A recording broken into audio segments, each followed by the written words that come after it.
All right, welcome everybody to our next episode of Somebody Asked Me with Janice Case. I really appreciate being joined this morning to continue our conversation by Miss Melissa Ellis and Henri Williams.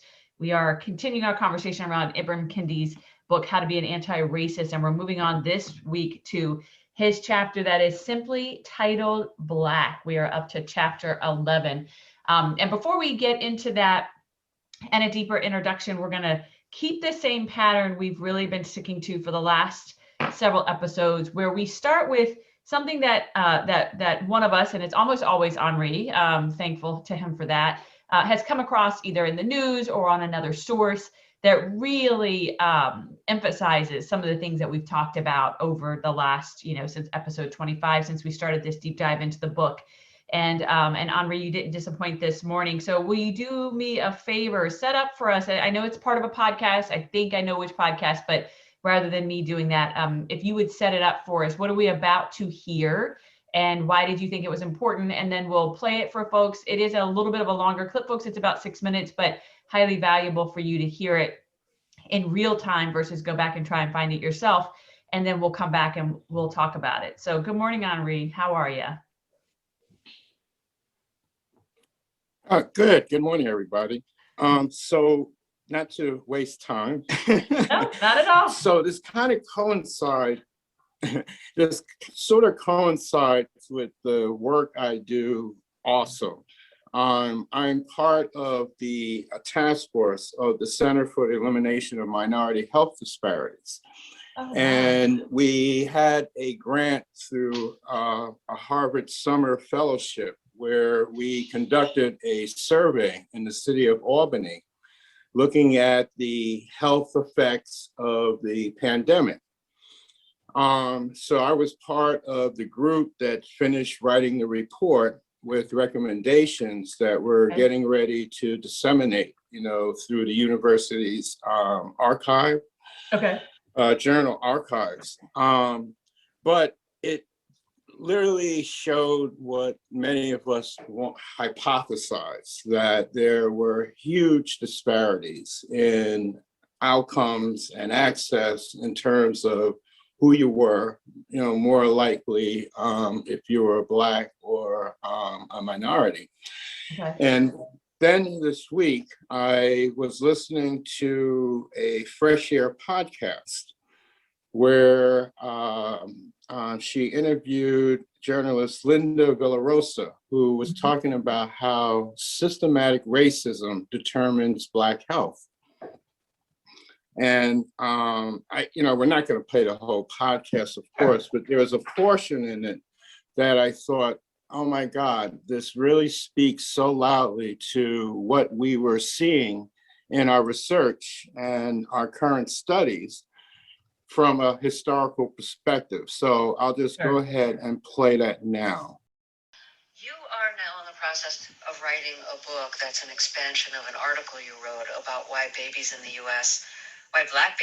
US have higher mortality rates and why Black pregnant women are more likely to die in childbirth.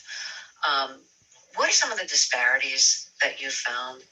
What happened was I was using the Black mothers and babies story as a jumping off point to talk about racial health disparities in the United States. And then I started working on the 1619 Project essay.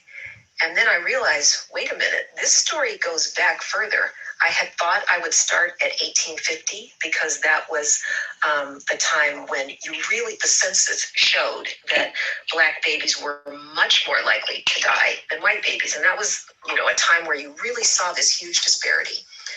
But then when I started working on the 1619 Project essay and looked back at the ways that enslaved people were used for experiments by white Southern doctors, the ways Black bodies were used and tortured, I thought, I need to go back further, because this through line and myths and false ideas that started during that time about Black people and about Black people's bodies, there's a through line to current day. And then COVID happened, and I thought, I can't turn in this book and without talking about COVID, and talked about how COVID sort of validated and also unearthed the problems. So everyone could see the problems in society that cause poor health of Black people, the problems and the discrimination in the healthcare system itself. So the book just got much, much bigger. A related subject that you've written about, and I imagine you expand on this in the book too, is some of the really crazy and wrong-headed medical beliefs about the difference between Black and white bodies. Like Black people have literally thicker skin, that they have a higher tolerance for pain. What are some of the things that you learned that medical professionals used to believe about the differences between Black and white bodies? Well, the way the 1619 Project started was a bunch of writers got called into a meeting with Nicole Hannah-Jones, and I was really excited to be part of it. And what we were told is to look back at the consequences of slavery, of the years of slavery, and also the contributions of African Americans. So the first round, I was assigned a medical essay. They said, don't make it a horror show. Take one thing that happened and bring the through line to current day.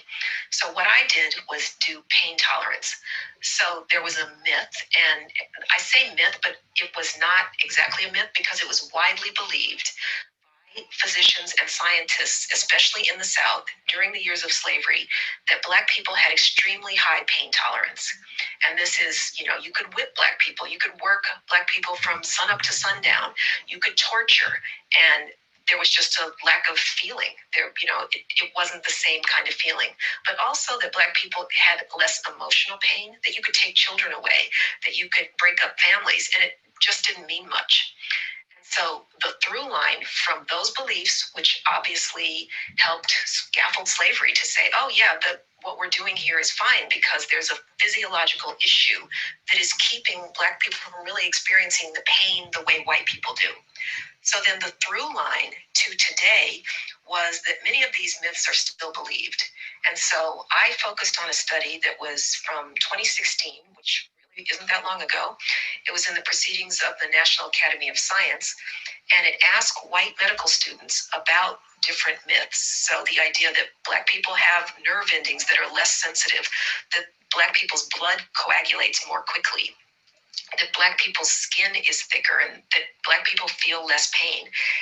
And most of the white medical students and residents believed at least one of the myths. So that's really bad. And that wasn't the only one. There were many other studies. That was just the one that just struck me the most because it was medical students.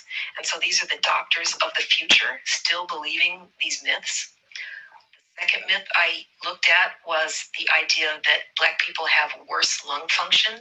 So that was used to justify enforced free labor, to say, oh, actually working harder will build the lungs. So they called it vitality, lacked vitality of the lungs. So then one of the doctors, that was Dr. Samuel Cartwright, he believed these myths, he pushed these myths, he pushed them at medical society meetings, he pushed them in journals. He used an instrument called a spirometer to measure lung function.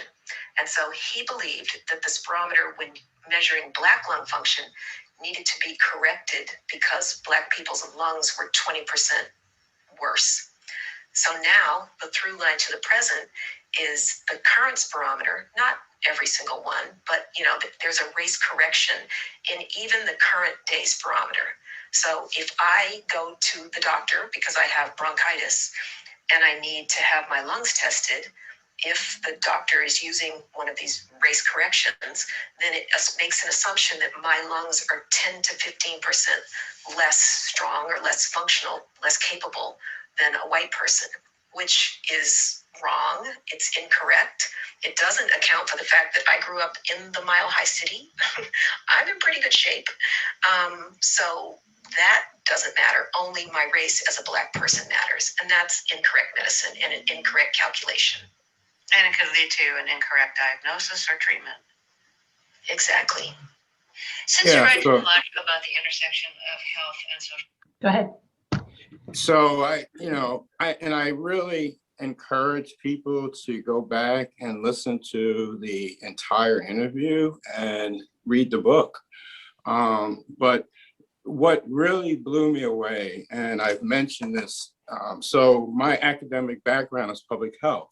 Right. And when I was going to grad school, this came out loud and clear that there were clear disparities when you look at the research in terms of populations, certainly Black and minority populations. And one of the things we looked at was the medical school preparation, of these people coming out of medical school. And it just astounds me that she's talking about a very recent study, because I've been out of grad school for a while, Sure. that is still showing these myths and beliefs in terms of the folks who are going to be treating us. One of the things she went on to say, and when I was in grad school, I said this to my entire family: never go to a doctor's appointment by yourself, ever. Oh, wow. She talked about the need to have someone there just for the point of showing the professionals that you are not alone, that you have people who care about you. Right. Sometimes, and I said this to my family, preparing questions that you need to ask when you go there. But it just astounds me. And when she talked about this historical perspective with the Black body, I mean, that's what we've been talking about. Yeah. And here it still goes on. And as you listen to the interview, it's not just the medical field. That's just one of the things she talked about here. It's across the board.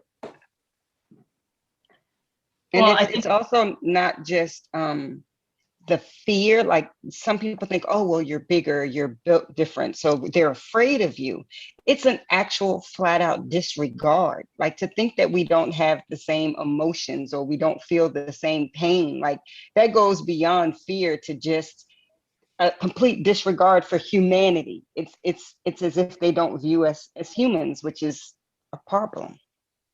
Oh, this is a known fact. And I said this again to my family.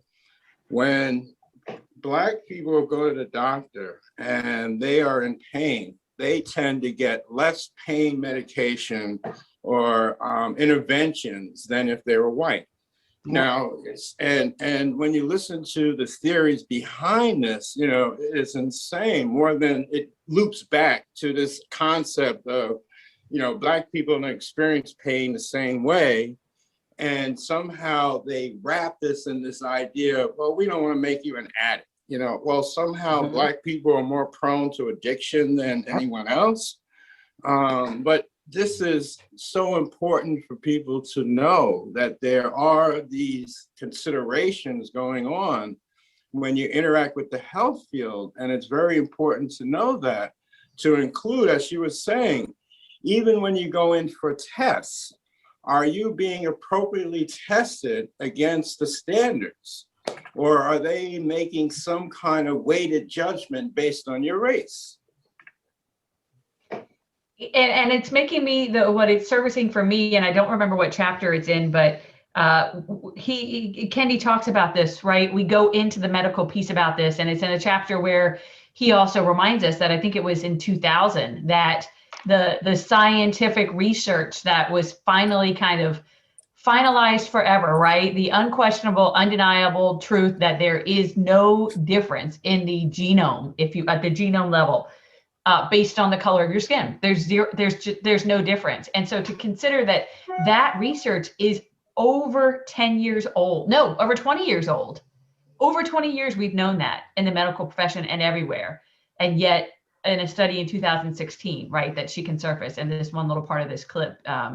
So I think, Henri, I really appreciate your points about, having to, even now, and as devastatingly sad as it is to think it, that people of color have to give consideration to, like you said, how they approach their own medical care, take somebody else with you to the doctor, which I just can't even imagine. We've spent so much time talking about the fear of driving my car and getting pulled over, right? But to have to be afraid to get medical care because you have to go in assuming. Go ahead, Melissa. And especially in a time of COVID where you aren't allowed to take someone else, or you don't have the ability to have visitors or true advocates present, it's frightening. It's absolutely frightening. So Henri, I really appreciate you surfacing this, because I just feel like this is, it's just, again, another kind of, it's brutally hard to hear, but it's yet another reminder that this is not behind us, right, by any stretch. And I don't think most people think the idea of racism is, but I do know that there are people who think, oh, it's gotten so much better. But until a person of color can walk into their doctor's office without feeling afraid or having to be concerned about getting a second tier service, or misinformed because somebody on the other end of the stethoscope is using assumptions and myths to treat as a part of their treatment, that we're not even scratching the surface of it being better. You know, and just, you know, just to jump in for a quick minute here. As I was thinking about all these converging thoughts, I thought about last week's discussion, and, you know, Melissa, you know, I rethought this, and I'm throwing our vice president in the same bucket with Senator Scott. There is racism here, and they both missed an opportunity to speak their truths. And to kind of tie what we've been talking about to this chapter, you know, talking about Blacks and can Black people be racist, you know, I started to think about that in the context of the medical field. I'm like, you know, it's interesting because we do know Black people can be racist, you know, and the way he describes it, you may not have absolute power, but you have some power. And if you're a doctor making decisions about people's health, you have power. But it's been interesting to me because, as I know, at least in my family, there's been this idea of seeking health professionals that look like you, just because of the idea that there may be a understanding or a sensitivity to who you really are as a Black body, you know? And I have found that to be true. To include, I've had to file grievances against medical practitioners because of what I felt or could document was disparate treatment. Yeah. So you've gotten us, Henri, right into the chapter. So let's go there. So this chapter, to set it up for our listeners, is chapter 11 in Kendi's book, and it is titled, as I said in the introduction, simply Black. And he offers us at the start of every chapter, he offers us whatever definitions are necessary for us to be able to consume the information there. And there's only one in this chapter, and it's the definition for the term that he offers us, which is powerless defense, which when I read it at the start, I was like, I wonder what that's going to be about, right? I really had no idea. But the definition he offers for that term, powerless defense, is the illusory, concealing, disempowering, and racist idea that Black people can't be racist because Black people don't have power. And I know that is a very emotional conversation. It's a very it's going to be a hard conversation to have. And I really approach this chapter as, obviously, as a white woman, really just kind of trying to seek to understand, because I have friends, people of color and family who have very different beliefs about this, and it can become very, like I said, very emotional. So he very, just to set it up, he basically he puts his stance right out there, even in that definition from the beginning, to your point, Henri, and that is that he is absolutely making an argument that Black people can be racist because Black people do have power. Perhaps it's, regardless of what level of power it is power, whether you have a tiny little influence of power or a giant influence of power, like, to your point, Senator Scott and our vice president, that there is power to be had, and that if we deny that, we are in fact really contributing significantly to racist ideas, etc. But I said this as we were getting started. I have a feeling I won't be speaking much this episode. I really do believe that this is a conversation that you all are going. You have the most to share with our audience. They have the most to learn from you, and I will add in where I feel like I need to. But we're just going to take it from there. So Henri, you are ready to go. I can tell right out of the gate. So we're going to start with you and go from there. Let's hear it. Well, no, I'm just struck by something you said, because, when you talk about friends and family and the spectrum of beliefs, as you know, some of those friends and family between you and I overlap. Absolutely. And so, and Joe and I have had this discussion, and I want to go back to the word you used, beliefs. Okay. And beliefs versus facts. Absolutely. Because, I mean, there is a menu of beliefs, but what facts are you drawing from? Because if we all drew from the same facts, we'd come to pretty much the same conclusion, and that's what I find, and, we find astounding, that, the willingness to form beliefs that are based on fact, things that aren't factual, right? Or myths, as we just heard in this interview. And so, it's just interesting to me when people want to hold on to these beliefs, which are basically not set in any facts. Yeah. But don't you think, Henri, I think that last piece is so important, because I do think, and I think it's something we've consistently done across every episode here, almost always when we're summarizing and offering actions people can take, part of those actions are ask the question why, right? And I think this is as true for this as topic as it is for any other, that when you are espousing or acknowledging or recognizing a belief that you hold yourself, asking yourself why, right? Why do I believe that? Where does that come from? To your point, to dig into, is it based on anything that is factual, or is it only based on what I've been told or what I've witnessed or what I've seen? You know what I mean? So I couldn't agree more. I know, like my cousin and I have had these discussions because, I live in a very conservative place, and it's interesting. Every now and then something will come up, and I'll ask the person, "Well, where did you get that from? Or what are you basing that on?" Yeah. And I just find it astounding, because for me, I look at those as teaching opportunities. Sure. Because for me to say nothing means they go along with this myth and this belief that is not founded in any facts. Yeah. If we go away agreeing to disagree, fine, but at least you heard that, no, there's nothing factual about that belief. To include, yes, Black people can be racist too,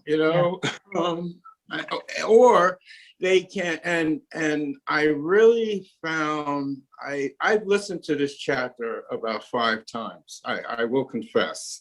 Sure. Because I wanted to get that intersect he was trying to get across of, let's just say, rationalizing this with, well, I'm powerless. Yeah. And I thought about that, and I don't know if I've ever expounded that sense of powerlessness more than, you think about your position and what can I do? What can I risk? Do I have any ability to change this at all?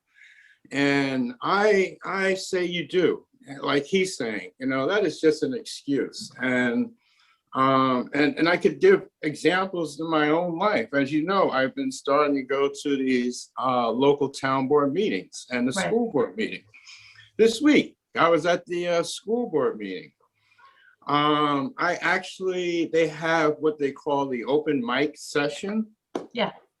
And so someone in the public got up and literally said that they were really bothered, appalled by someone in the community being shut down and not allowed to ask questions in a school board committee meeting.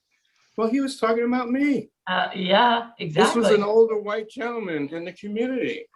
And I was kind of surprised, you know, but I took an opportunity to thank him. And then I went on to also speak to the issue of what I was trying to say in that meeting was, how can you have a committee looking at equity, diversity, racial justice that doesn't have any diversity within the committee as they are going forward and discussing this, to include not even bringing in the community stakeholders to a year or more after you've been meeting. But it just made me realize, you know, sometimes, you know, you do have power. And sometimes your voice can matter, you know, if you're willing to sacrifice or take a risk. Right. I definitely, I appreciate you, like I said, kind of jumping us right in there. And so, and we're going to get into some of the details, because what you're doing right now is really kind of stating Kendi's position, very kind of, you know, summarizing his position, if you will, for us up front, and you're giving examples of your life and how that's true. And so at some point, I'll walk us through a couple of things that will give the audience a little bit of like kind of the evidence, if you will, that he uses, the basis upon which he frames his argument, to your point about making it, you know, based on facts versus just kind of what we think. But Melissa, excuse me, I'm coming to you, friend, because this has been a journey for you. It hasn't, actually. And this chapter summarizes why. And I'm going to tell you why. I found that I've enjoyed this book. This chapter, I feel like he completely missed the mark. And I feel like all conversations around this have missed the mark because of one piece that's being omitted. I don't know of any Black people, when they say Black people can't be racist, are they speaking of towards other Blacks? Black people have used the terms Uncle Tom, sellout. We absolutely know that Black people can be racist towards other Blacks. The issue is whether or not Black people can be racist as far as institutionalized racism towards whites. And I feel like that was completely missed in this chapter. I feel like it has been completely missed in a lot of discussions, not ours per se, but in a lot of discussions around this issue of whether or not Black people can be racist. When we talk about, when you hear white people, and again, speaking collectively, don't want to get into the, you know, everybody white is, no, speaking collectively, when you hear Black people try to push Black people are racist as a narrative, it's reverse racism. Okay. It is Black people being racist towards white people. Okay. I don't know of anybody that doesn't think that Black people can be, maybe they don't like using the term racist, but can uphold racist ideals. And absolutely, we see it all the time. We just saw it in Scott and Harris. Like, that's not new. That is, it's how colorism, you know, was fueled by turning dark-skinned Blacks and light-skinned Blacks against one another. So that is an absolute reality for us. That's not new. I think the issue is whether, when we say Black people can't be racist because we don't have power, we're speaking of Black people not being able to be racist towards white people, and specifically white Americans, because that's where we see our experience, because we don't have the power to institutionalize racism towards white people. So it clicked for me as I was listening to this chapter, is that piece is completely missed. He makes it seem in this book, or at least from my understanding, because I can only speak for me, to me, it seems as if he's saying, oh, well, Black people don't think other Black people can be racist to each other. Well, if that's the fact, then why is colorism even a thing? Mm-hmm. Of course they do, because we know that colorism is a thing.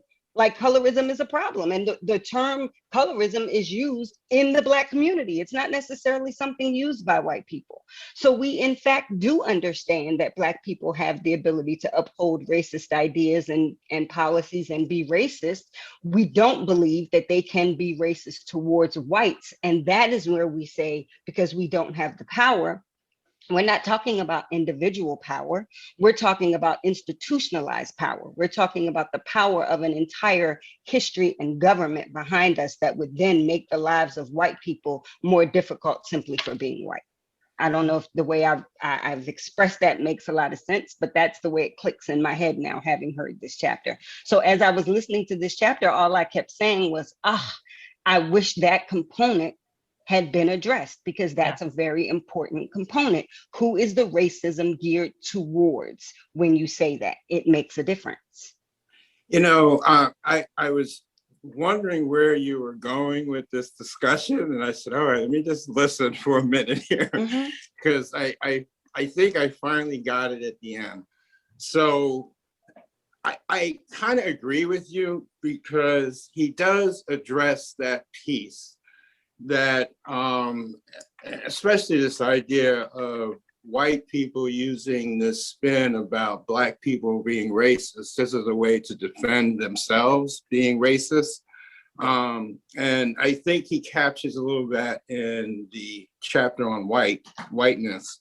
Yeah. And I know he talks about it later in culture or later on in the book, but I've heard him on Zoom more current broadcasts where he, does talk about those kind of things. But, I think, like you're saying, the idea was, yes, Black people can be racist against Black people. And if you lived in a Black community, you kind of always knew that.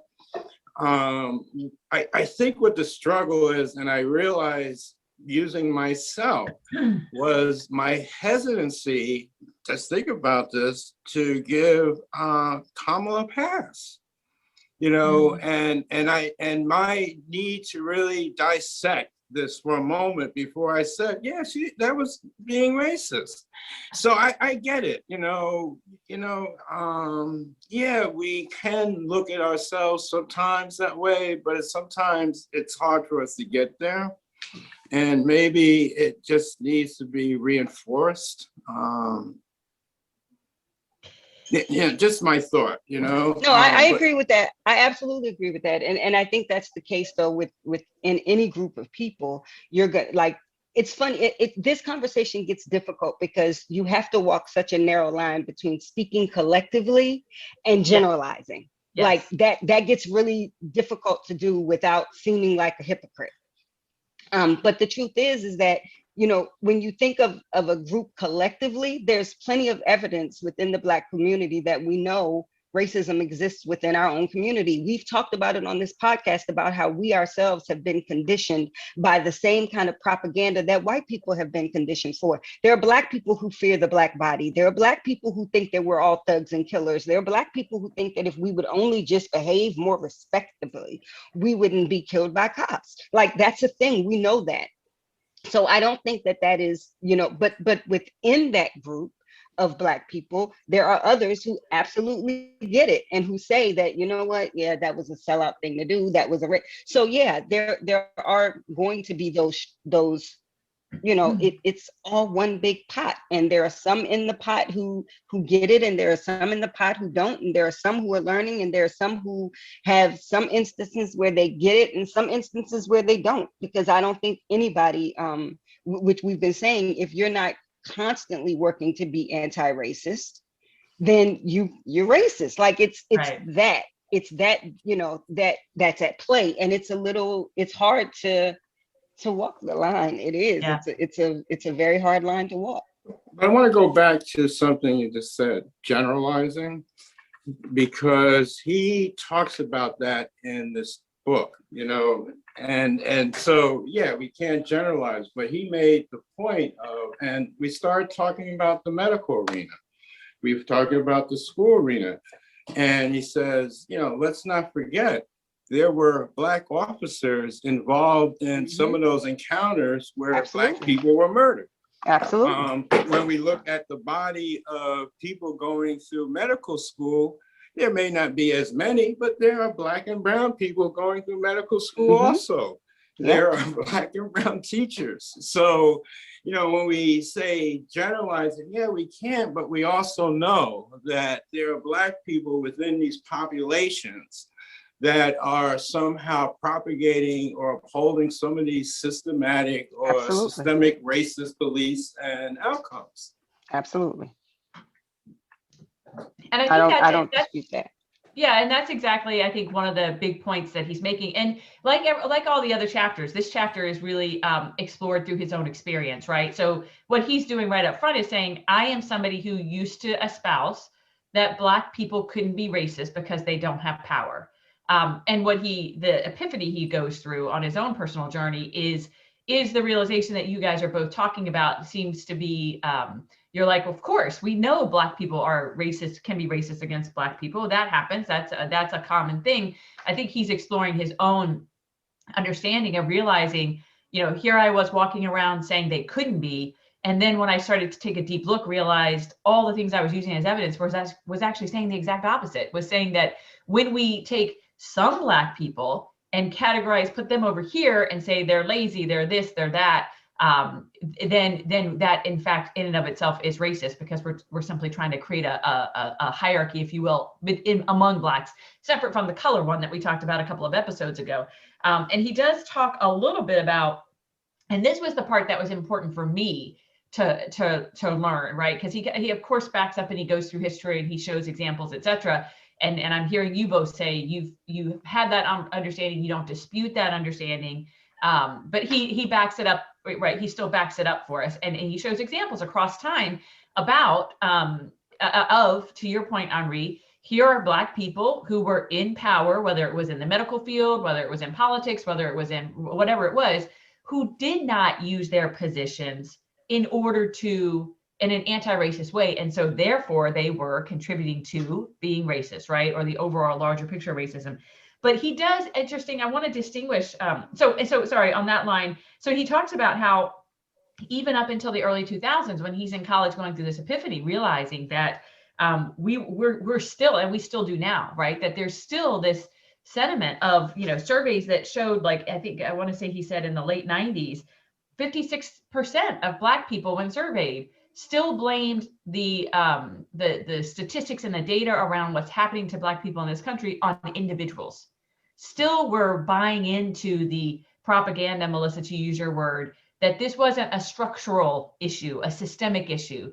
This was just those people among Black people who were the ones who were the problem. Go ahead.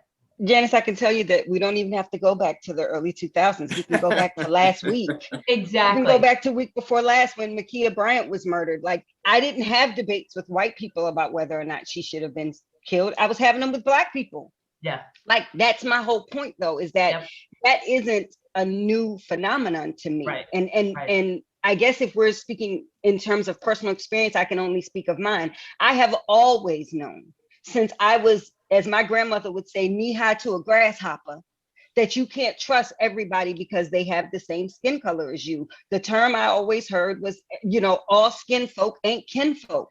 I've heard that since I could breathe, for real. Yeah. So it's not this, I think that the issue I have with the chapter, or with at least the majority of the content in the chapter, is that it's almost like, to me, he was beating a dead horse. He's discussing an issue that we already know. Like, yes, we know Black people can be racist towards one another, but that's not how that is used when we say, well, Black people can't be racist. We're not talking about that. And I think that's where I get frustrated, because it seems like that's not being heard. We're not talking about the same thing. And it just kind of brings up, Janice, what you and I used to do prior to the race shows, where we had to make sure that the understanding was the same before we had a because if not, we're spinning our wheels. And I feel like to some degree, this was that. Okay, Henri, go ahead. It's funny, as I'm listening to you, Melissa, I just have this thought. Think about this. He didn't write the book for just Black people. I get that, but that's my problem, though, Henri. But that's my problem. And so the idea was, the things that may seem obvious to you or I don't seem obvious to the audience that he's hoping to impact. And you know, hopefully maybe people will have these difficult discussions as we're doing now with persons of color to help them clarify what they're reading or what they're hoping to get a better grasp and understanding of. Because as we say, as we even go through the chapters, you just can't take it at its word. You know, there's meanings and thoughts behind what he's saying to really make it more meaningful, to put it that way. And that comes through discussion. But, you know, I agree with you. You know, as I read the chapter, I'm like, yeah, well, yeah, I knew this. I kind of knew that. You know, it's just reinforcing. But I will say there were parts of the book, and this is about confession. You know, I will readily admit, as he talked about his evolving, let's say, through self-blame, not self-blame, but blaming your race for your circumstance. I've been there. I certainly remember many discussions with friends about the bourgeois. We were middle class. We were middle. You know, I was thinking in the morning. You know, everybody in my family owned a house. You know, I mean, so you know, this idea that you were better than other people who were of the same skin color as you certainly came across in how I was raised. And for me, it was a conscious struggle to really get to the place where I really didn't care what your circumstance in life was, what your socioeconomic status was, whether you had enough money to do the things I could do, you were the same as me. And, you know, that was a struggle, you know, at one point. But that's how I was raised. So I really understood what he was saying in that book, of how he saw himself move through these things, and maybe through his, and the only thing I could say, my own personal experiences, readings, you know, maybe at times coming to the point of no matter what I may think about myself in terms of the real world, I'm seeing just like everyone else. So why should I think of everyone else the same color as me as different? Well, I want to address two things that you said, Henri. First of all, I absolutely know that the book isn't written for just us, but that's where I take the biggest issue, because by confirming that yes, Blacks can be racist without addressing who they're being racist towards in a more definitive way, in my opinion, is doing a little bit more harm than it is doing good, because that just confirms for some people who already want to carry the belief that Black people can be racist towards whites. It's going to confirm it. Well, he says it too. Black people can be racist without, and I agree. Hopefully, but he says it. But that's what I'm saying. Read the chapter, because it really says it. He does say it in that chapter that they're being racist against themselves. He does. However, by just confirming flat out that Blacks are racist, by saying, well, Black people think that Black people can't be racist, and they indeed can be racist, without clarifying that no, Black people are saying that Black people can't be racist against whites. It's a very discernible difference. And so by just confirming that, by disputing, well, Black people say that Black people can't be racist. That's not true. They can be racist. First of all, the beginning of the statement isn't fully thought out or isn't fully expressed. And then you're confirming that thought that's not fully expressed. So to me, that's problematic, because hopefully, like you said, those discussions will happen. But when they don't, and in a lot of cases they don't, then there's a confirmation being made that isn't fully accurate, in my opinion. That's just how I feel. That's first. The second thing is, I too have gone through that journey. I've admitted that on this very podcast. I have a poem that I've talked to, I think even during these discussions of this book, where I go off on Black people for watching bad reality TV. And I say things within this poem like, and you wonder why they call you the N-word, because you acting like one. Like, oh my God, when I look back at that poem, right, I won't even perform that poem anymore because how dare I? So I too have gone through that evolution, and I'm not condemning his journey or saying that his journey is wrong. I'm simply saying in this one chapter of this book, because I said at the start of this segment, I enjoy this book. I have learned a great deal from this book. However, I feel like in this chapter, there was an opportunity missed to fully flesh out this particular conversation. That's where I stand on that. You know, I just, maybe I'm just missing what you're trying to convey here, because I just don't understand what you're saying, but that's okay, that's all right. Well, I'm going to share what I'm understanding because it's just, one more lens, if you will. In the previous chapter that we talked about last week with around white, right? The point of his chapter there was to clarify or to lift up the idea that Blacks can be anti-white racist. That's what we talked about last time, right? And I think the nuance of the difference I'm hearing, Melissa, so in that chapter, he says, Blacks can be racist toward white. If you are a person of color and you are unilaterally saying all white people ...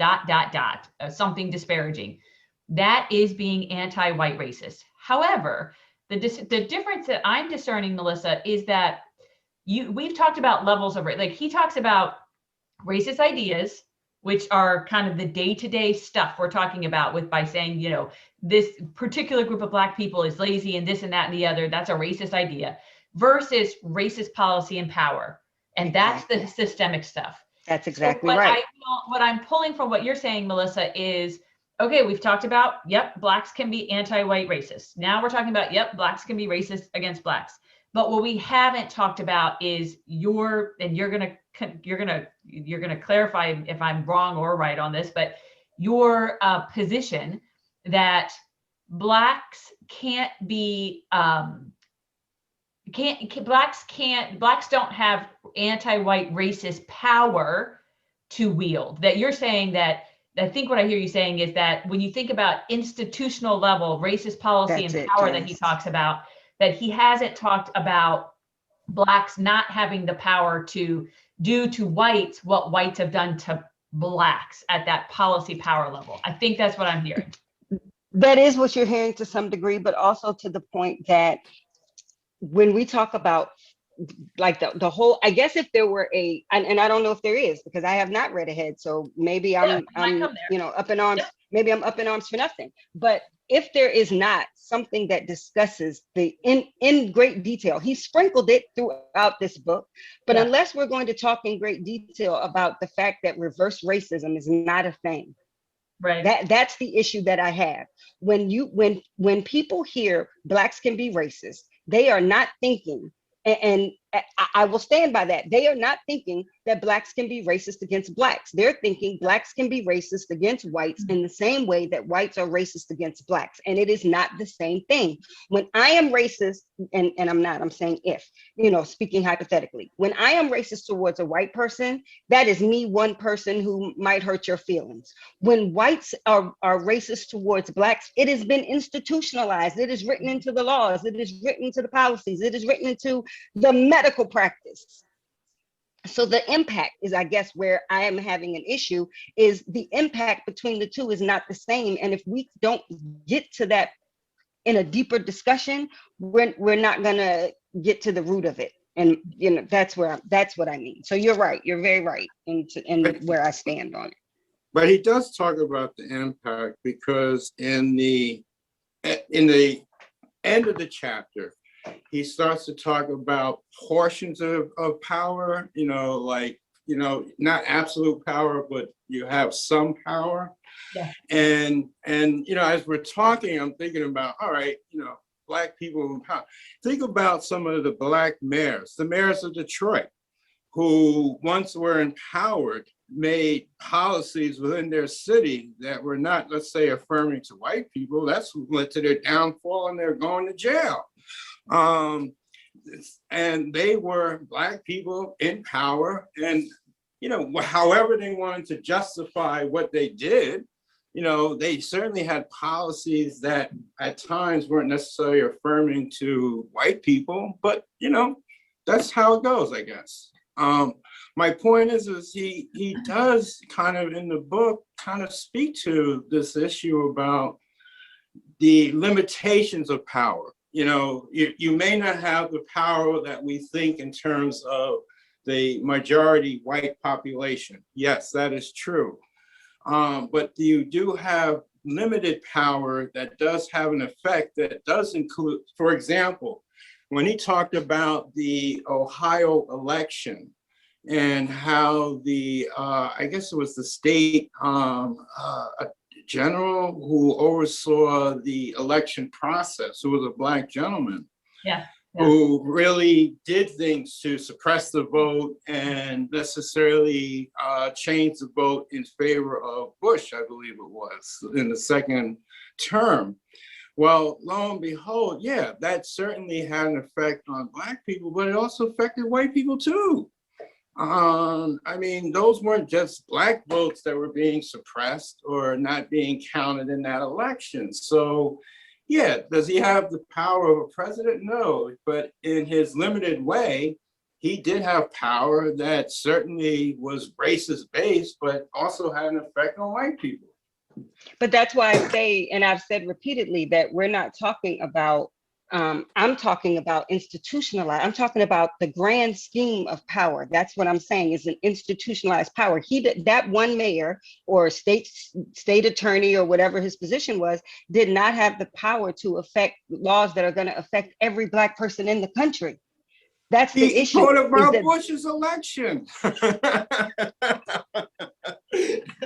Yeah, he assisted in that. Did he do that single-handedly though? No. The system was in place that empowered him to do that. That's my whole point though.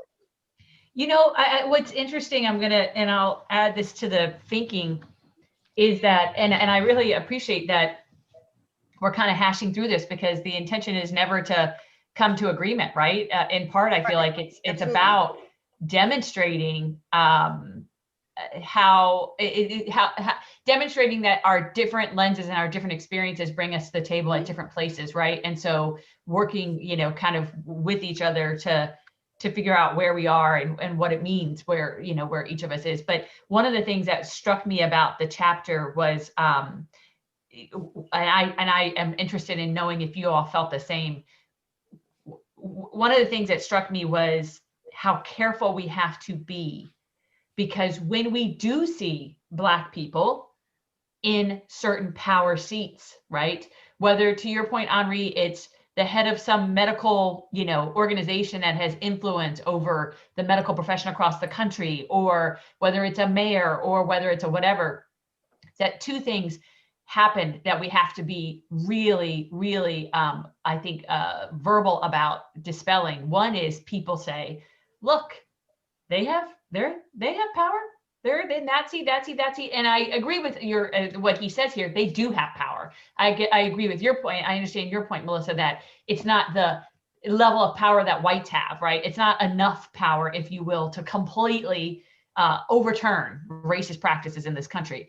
But I think that, unfortunately, if you are of a mindset where you're looking for the way to be able to say, we don't have a problem with racism in this country, look, there's a Black doctor, there's a Black lawyer, there's a Black mayor, there's a Black senator, hell, we have a Black vice president, that we have to be really careful about correcting that line of thinking to say, absolutely, there are Black people in positions of power, but it's not enough, right? Like, we're not even close yet, because there's still not only that is preferential to whites.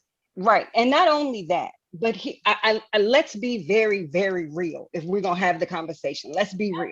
Yeah. Look at how much of what Obama tried to do that wasn't even geared towards helping Blacks per se, was blocked solely on the fact that he was Black. Like, let's just be real. They blocked everything the man tried to do. They wouldn't even let him choose his own Supreme Court justices at the end of his term. Right. So do we really think that, and we even have recent examples of where people voted and the people in power said, nah, we don't agree with that vote, so we're just not going to put that into place. Right. So how much power do we really expect Black people in power to have if they were indeed trying to make these radical changes that are necessary? So when we see them doing things that favor whites, of course they are, because that's the easy thing. That's what gets them what they want. It would be a whole lot more difficult for them to make radical changes. And that's whether they're Black or white. Let me just be real. When you get somebody that's trying to make radical changes, they are going to be shut down because the most power resides with those who don't want to see those changes happen. So power starts to become yes, they have power, but how much are they going to be able to wield that power if everything they do is squashed or shut down? That's a problem. And I'm speaking in America, of course, because that's where the. You know, it's interesting. Well, not interesting, sad but true. I mean, you're correct. I mean, as I reconfirmed all this by reading his book. McConnell said it when he was first elected. You know, I was going to make sure you were going to be a one-term president. I mean, we know, and Trump solidified that by reversing just about anything that was associated with the Obama's name, just because he was, Black. We'll put it that way. It's really unfortunate that continues to happen. What's interesting though, as we're talking about power and being able to affect things, I guess I read this in terms of that power, racism, anti-racism, more from the perspective of how when you have some power, be it limited, you ascribe to the racist rhetoric rather than be brave and take a risk and do what would be the anti-racist thing, so to speak. And that's kind of what I'm taking out of some of this. It's not so much, do we have power? No, we don't have as much power as we need to really change things. But what's more fascinating is even with limited power, the choices that are made that do nothing more than promote or sustain some of the racist policies and systems that we have in place. That's the thing that just astounds me sometimes. I think part of that too, Henri, is because who do they allow in these positions though? Like if when you have radical, I'll take, oh my God, her name just completely lost me. Stacey in Georgia. Oh, why did her name leave me? Abrams? Yes, Stacey Abrams, who was doing just that, who had a very positive stance, a very liberal, anti-racist stance, and pretty much had the election taken from her. So the people that are allowed in these positions of power are in most cases people who will make those kinds of decisions, who will fall in line and do what is expected or wanted from them. It's not those people who make the noise, like Kendi will never be allowed into office. He would never be, because he doesn't fall in line with what everyone wants him, would want him to do. And if he were to make it into office, then how much would they be allowed to do? And I want to be very clear, because I feel like I really need to say this. I am in no way saying don't use whatever power you have. Of course. Absolutely use whatever power you have and recognize that you do have power. I said it when we talked about the show with your school board, when I said be Henri. Like, I meant that with every fiber of my being. Where you can affect change. But I feel like we have to be very real when we have these conversations and put it out there for the people, as Janice said earlier, who look at the world and say, oh, but we're so much better. We're not in that place anymore. Yes, we are still in that place. That doesn't mean we're not railing against it. That doesn't mean I'm saying don't fight to change it. That doesn't mean I don't think change is possible. It just means that we have to speak it. Like, to me, it's just like we said last week. If it's a racist country, I'm going to call it a racist country. I'm not going to play around with the language. I'm not going to, tiptoe around it. I'm going to say it. And what it is that we simply have to start looking at who holds the power and what we can do to take it from them, because they don't deserve it and they don't use it right. And that's whether you're Black or white. Yeah. I think, one thing I'm taking away as I'm listening to you talk, Melissa, and your points as well, Henri, is he talks early on in the book, and we've talked many times about expecting one person to represent a whole group. And so I'm sitting here thinking to myself, like you said, when Blacks are in positions where they're perceived to have power, right? Small, large, whatever, that we very much fall victim to the idea of, you are a Black man who is mayor, senator, whatever it is, you are a Black woman who is, you should be doing a ... But you said a little bit ago, Melissa, you kind of said, of course they're some people are supporting policies and ideas that would be considered racist because they're there for them, right? Just because I'm Black and I ran for mayor doesn't mean I ran for mayor because I was going to be the person who ensured racism was eradicated from this city. Yep. I am a person who ran for mayor. And so looking at each person, whether they're Black or white or purple, and questioning their motives. Why are you running? What is your intention? And then expecting you to live up to that, whatever it was. And frankly, needing you to be honest about it, right? And so listening to the candor that the two of you are bringing to the table, I just think to myself, I guess the Stacey Abrams of the world, for example, or the Ibram Kendis or the what have you, are important in so many ways. And the one way I'm thinking about them this morning is they're trying to create a world where more of us say, yes, he ran for mayor in order to institute anti-racist policies. And as a white woman, I support that. Mm-hmm. Not assuming that because he's Black, that's why he ran, expecting him to say out loud why he ran, and then holding him responsible. And as a white woman, as I said, supporting when a person does say, I'm here to espouse anti-racist ideas. And I'm thinking really quickly, and I won't be able to pull his name, but the newest attorney general, or no, it's not his title, but in LA, and he came in and he said, we are absolutely going to reduce the rate at which Blacks are incarcerated. We are going to change this policy to do this. Very specific. Now it's the responsibility of the voters in LA to make sure he lives up to what he said, right? And the sad thing is that, like, we don't have a negative opinion of politicians for no reason.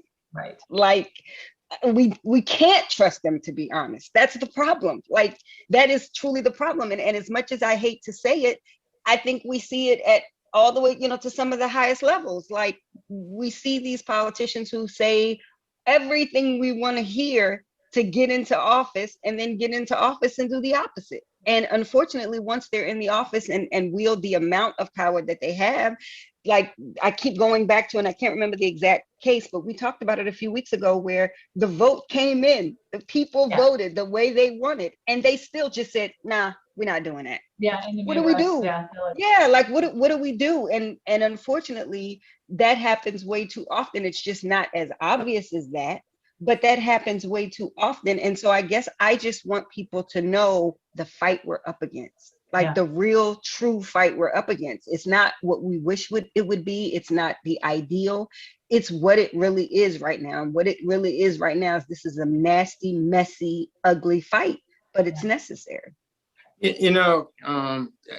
I'm listening to you, and I am reminded of when before I retired, my assistant director, she always used to joke with me, said, you see the world through rose-colored glasses. And that's because I am an eternal optimist. And, and that's necessary too. And that's necessary because, it sounds dooming. But the optimist in me, we do have these hurdles, but we are making progress, Absolutely. And certainly there's a long way to go, Yeah, politicians do, I mean, literally, they have to get elected. And so there is an element of raising money. You know, the system is set up in such a way. I mean, if we can have a whole discussion about election and how the system is set up, where just the fact of needing to raise money opens the door for these compromises that we see that we know aren't necessarily good. But I want to just go back. The optimist in me is it is about who we elect. You know, how do we change this? We got to vote. And as we see, when we elect people who are caring, who do have a moral conscience, you know, we may not get there completely, but I'll just speak for a moment on the latest bill that Biden passed, the American Recovery Bill. Yeah. You know, I was talking to my daughters. They all have children. They're talking about the benefit that they're going to have, the help, because they wrote in childcare assistance. I mean, I don't know about, you know, well, we're older. I don't know. I certainly remember when my kids were going through childcare. Imagine that being 2-3 times now. Yep. The amount, and you know, and trying to fit that into a budget, you know, and fighting against people who don't want to raise minimum wage. I mean, it is just so complex, you know, but we've made progress. I mean, that to me, that is an example of, if people go out and vote and we get the right people in place, some things can happen. And we're going to probably see more of that if, you know, that can happen, if we're allowed, you know, or they pass some of these bills. But yes, you know, it is a fight. You know, and it does require, and I think if people were astounded by what happened in the last election, just get ready for what's coming. Given the things that some of these states are passing, it's going to take a huge additional effort for people to literally get out there and vote if they want to keep moving forward with these positive changes, or to sustain some of the changes that we're seeing. And I'll end on this. I asked any of my Republican friends, name me one bill that the Republicans have passed in the last 10 years that did anything to help the 98% of Americans.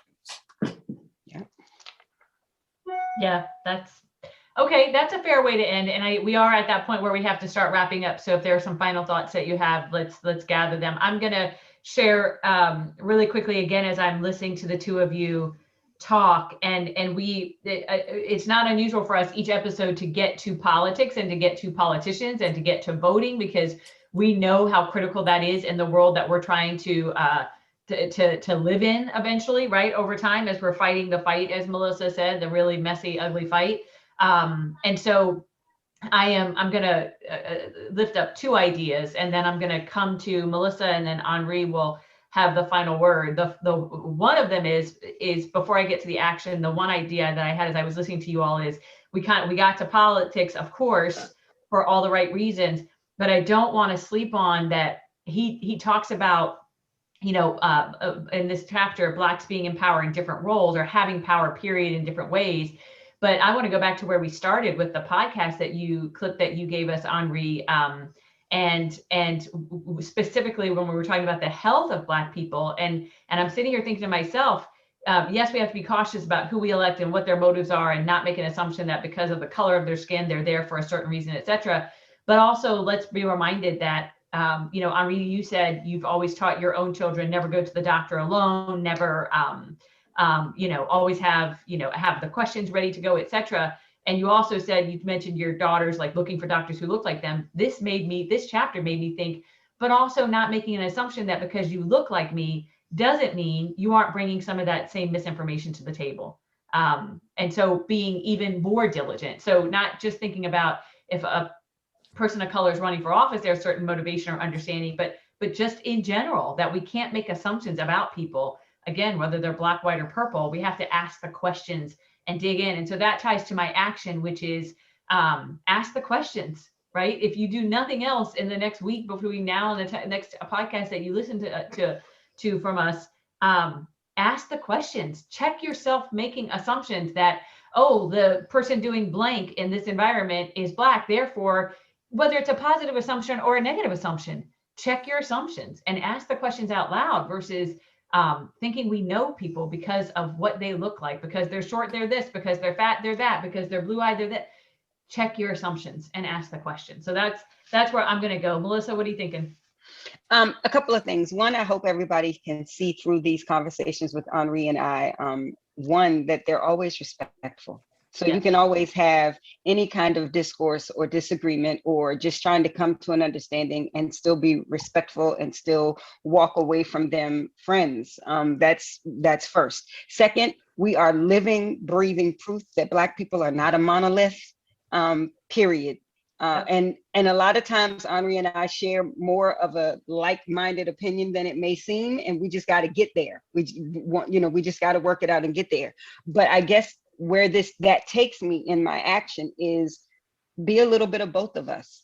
Be the realist who absolutely knows what you're up against, but be the optimist who knows that you still have work to do and your work is valid and it will produce results.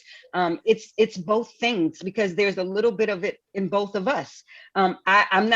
I wouldn't call myself an optimist so much as I call myself a realist. But if I didn't have optimism, I wouldn't be here.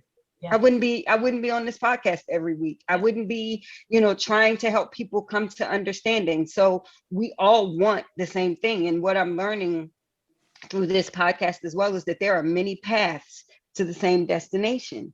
And that path is going to be littered with different ideas and perspectives and thoughts and disagreements and coming back to the same place.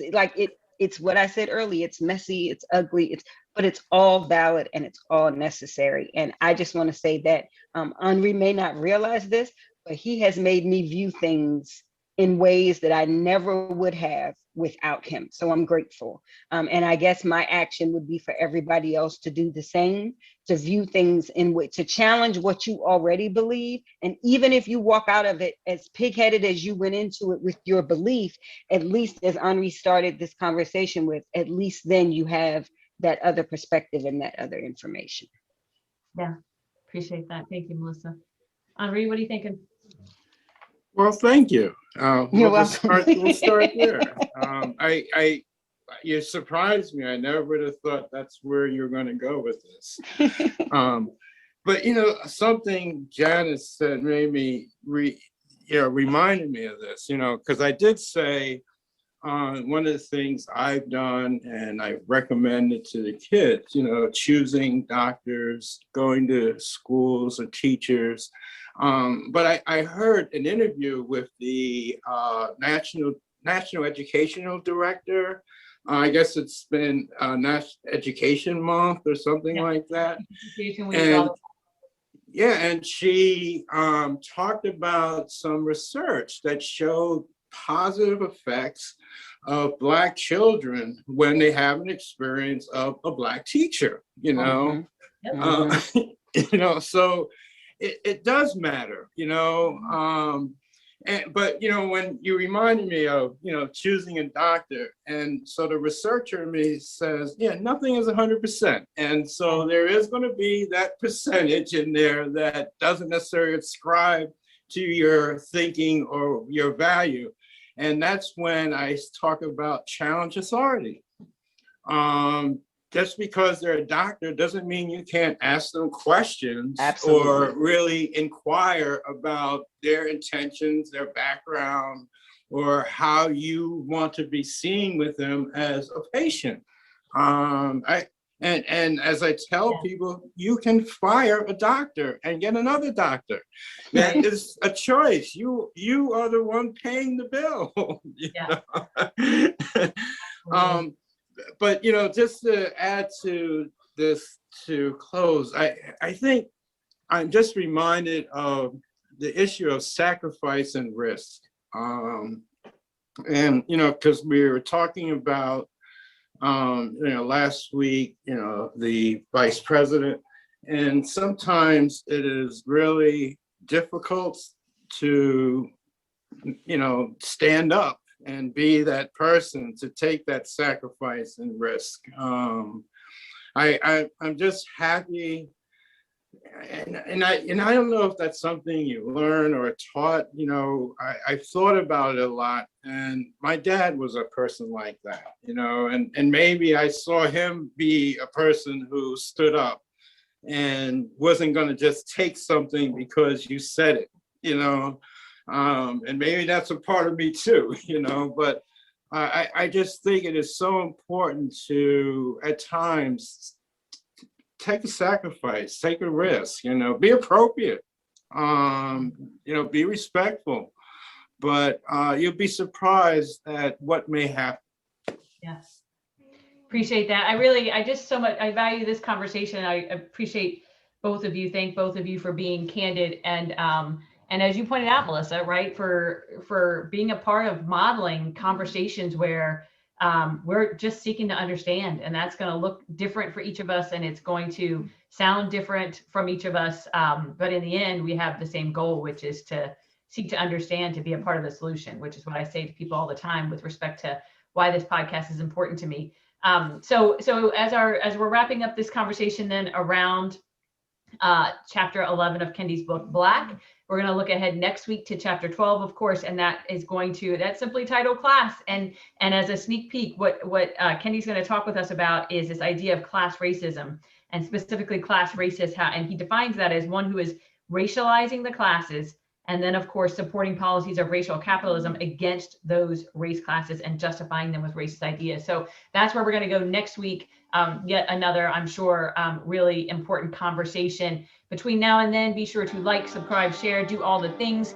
The more people who have a chance to listen to these conversations, I am convinced the more people who will just be better informed and hopefully challenging their own thinking, which is really what this is all about. Henri, Melissa, thank you again for being here today. We'll look forward to hearing or seeing everybody back again next week. And until then, we will get to it.